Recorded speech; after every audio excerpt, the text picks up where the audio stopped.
ILO, in its Philadelphia Declaration in 1948, declared that labor is not a commodity. Labor is not a commodity in the sense that it is not a material commodity, but the laborer is in the labor market and he does sell a commodity called labor power, his capacity to work, and to that extent labor can be considered to be a commodity. In fact, if you look at the history of the labor market was constituted by the state through many acts, many interventions which freed workers from land, and they became free to sell their capacity to work in the labor market to any master that paid them. In fact, the freedom of labor was a dual freedom. Freedom from the being tied to a particular master, and freedom also from the encumbrances of ownership of means of production or means of subsistence. And initially, if you look at the history of labor market, you find that the peasants expropriated from their land made workers in the factory preferred to be beggars and vagabonds than worker in the factory, because the factory discipline was not to their liking, and hence draconian laws were framed by the governments of those countries which industrialized first, especially England. To the extent that any worker fleeing from the master was put in workhouses, which were nothing but an euphemism for prison. There were laws which even entailed that the worker's ears will be chopped off by the police if he flees from a master. It is the next stage that arose in the struggle, at what price the worker will work. So, from the working hours, the question shifted to wages and salary. And when this was happening, when the working hours were being reduced, there was a change in the industrial scenario, something like what is happening today. It was happening between 1873 and 1900 also. The restructuring, the globalization, all that was the talk of the day those days. And after the restructuring of industry on the basis of the then new technology based on electric power and IC engine, a situation arose where joint stock companies started coming up, and it became very easy for the employer to pay higher wages and give better working conditions, because productivity rose to a large extent. It was in that situation also, if you remember, that the Labour Party was founded by the Trade Union Congress of England. And with the foundation of Labour Party in England and the Social Democratic Party in Germany started the law making by the state in favor of workers to some extent. The Labour Party was founded in 1906, and in 1906 the world working class got its first Trade Dispute Act, which provided for immunity of the trade unions, immunity of the workers from the application of criminal conspiracy, law of criminal conspiracy, and application of law of torts for normal trade union activities, and that was a great achievement of the workers. And it is not for nothing that Mrs. Thatcher used to rail at those two immunities of the workers and wanted to rescind them. But all these years, the initial policy, economic policy, was dominated by the thinking that the market is a self-regulating device. Supply creates its own demand, and hence there will be no economic crisis, though no market failure. But when the market failed in 1912-14, you had the First World War. But after the First World War, you had the Russian Revolution, and following that, you had the formation of International Labour Organization, with the express purpose that international capitalist class wanted to regulate labour standard all over the world in such a way that disaffection of the working class is contained, so that they do not make a Russian-like revolution. But the economic theory continued to be holding on that market is a self-regulatory mechanism. Supply creates its own demand. And then came the big failure, the great crash of 1929, which was so massive that it led economists to think about their theories afresh.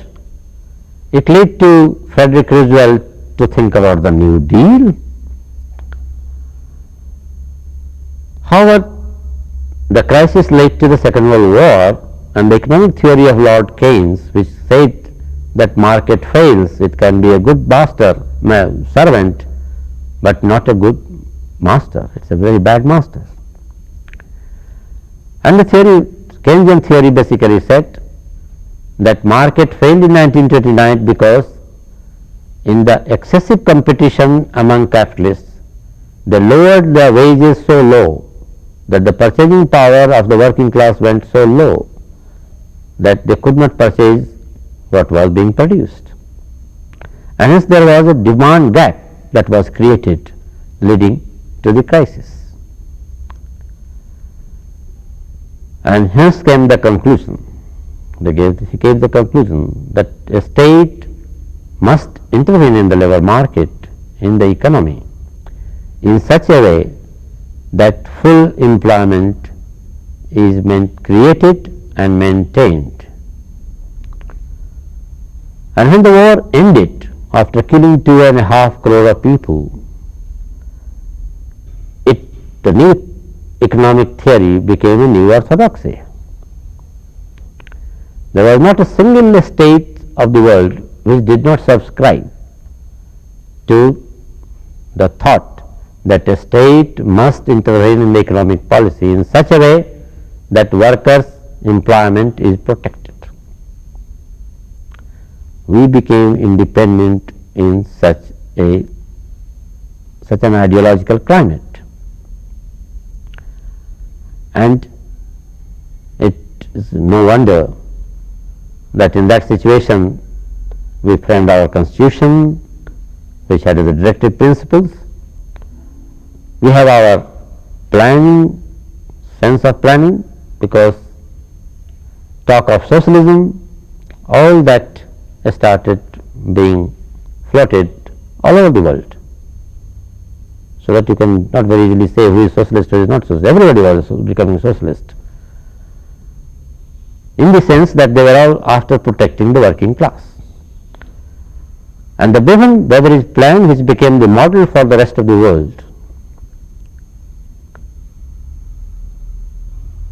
was basically that you must decasualize labor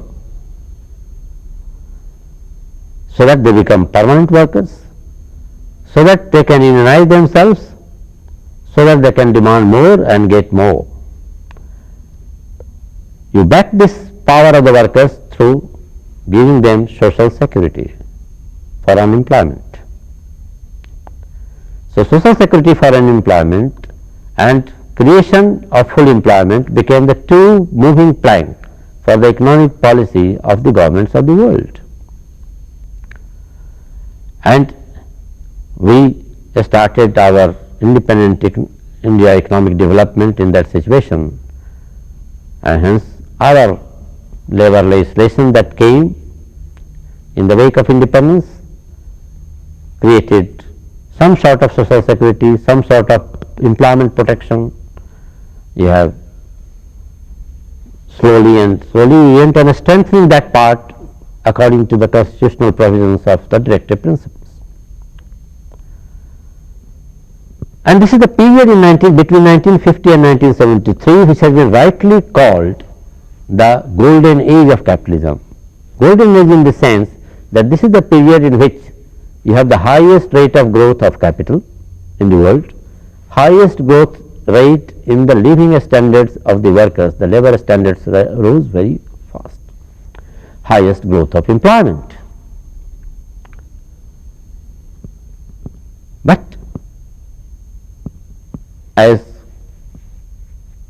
was well known before it started, there was an economist who had warned them that there is a flaw in this thinking, in the sense that you are taking too much for granted from the captains of industry.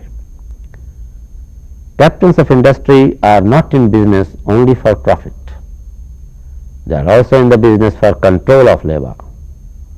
So, if the labor power, if the working class power goes beyond a point because of labor protection, because of state intervention, so that the managerial prerogatives starts getting eroded, there will come a time when the captains of industry and their experts will strike back,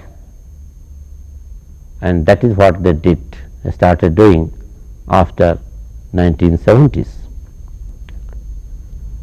What it means this, that the theory, Keynesian theory, which implied that if you have inflation, a bit of inflation, it is a signal to the captains of industry that look, demand is more than the supply, so please supply more, you can grow faster. So, inflation implied growth, but after 1966 we have a bizarre world, inflation but no growth, because the captains of industry preferred not to invest for more employment, rather they started reacting by raising prices. So, you have inflation, price rise, wage demand, price rise, wage demand, a spiral came into being in the developed countries and partly in other countries also. And finally, it crashed into what is known as recession cum inflation. Earlier nobody could have thought that you can have inflation and recession at the same time, but in 1973 this is what came. As soon as this happened, the blame for this was put on the working class. The profitability is in crisis because the working class is getting higher wages, especially in the organized sector. The unemployment is increasing because the workers in the organized sector are raising their wages so fast that employment is bound to decline. This is sort of a specious argument that started being paraded, and psychology was being created in that situation. But there was difference in different countries. True, there was profitability crisis in all over the developed world in 70s and 80s. But there was no such profitability crisis in the developing world. Developing world had different problems, no doubt. And this profitability crisis in the developed world that arose because of the tendency of the rate of profit to fall with mechanization, with automation. This could be revived only if capital in the advanced country could be made to compete with capital in the backward countries. And it is this need for forcing the developing countries to open their market for competition with the developed capital. That is what led to the slogan of globalization, as if globalization is a new thing.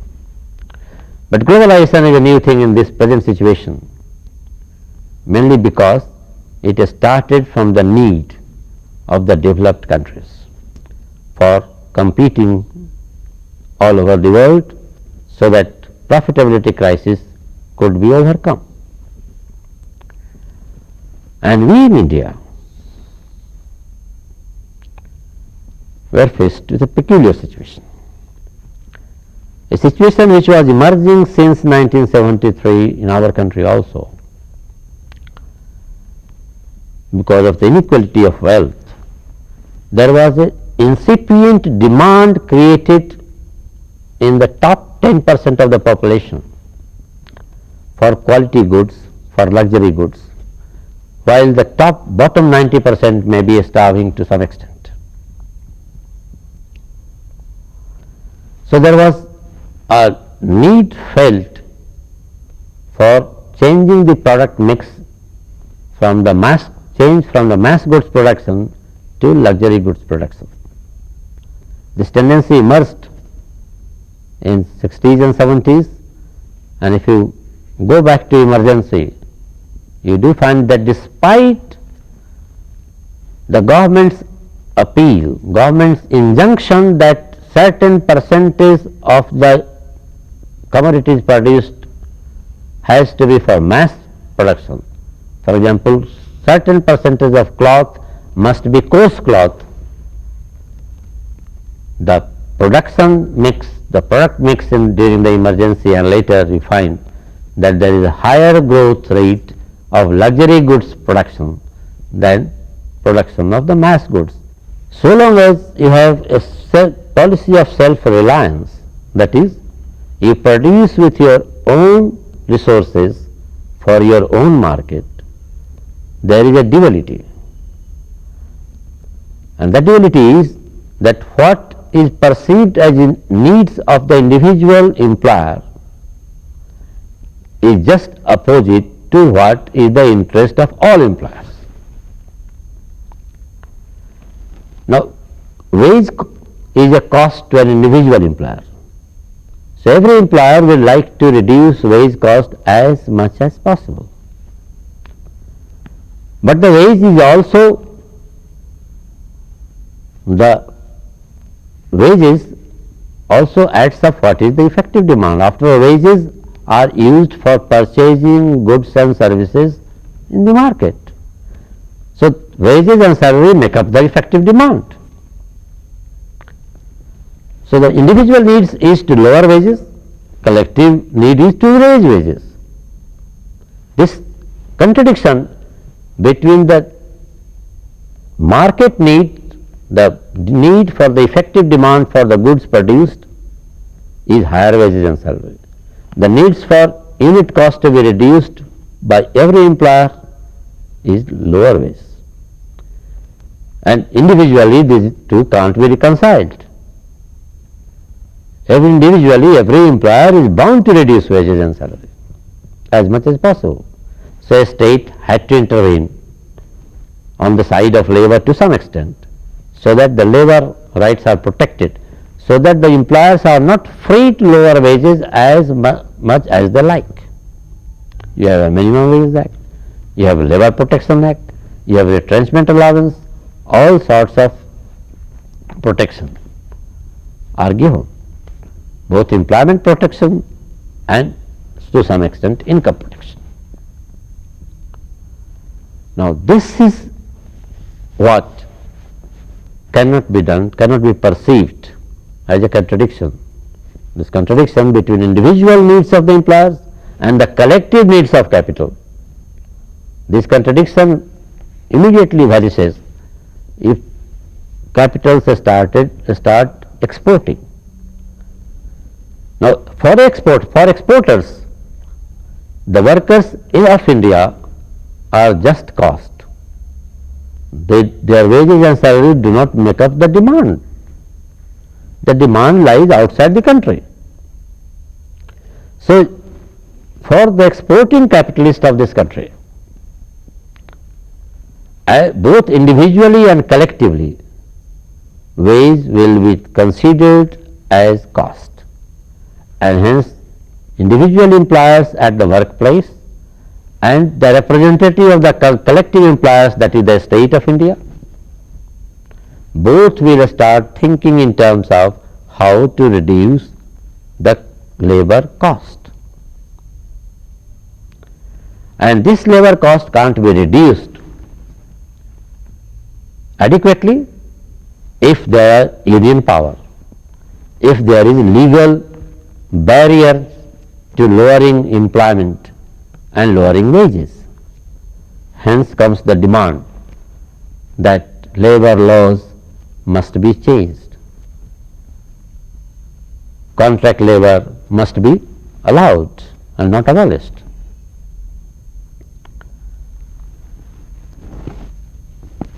So, the new economic policy and the new labor law policy that is emerging are being tried to dovetail into each other.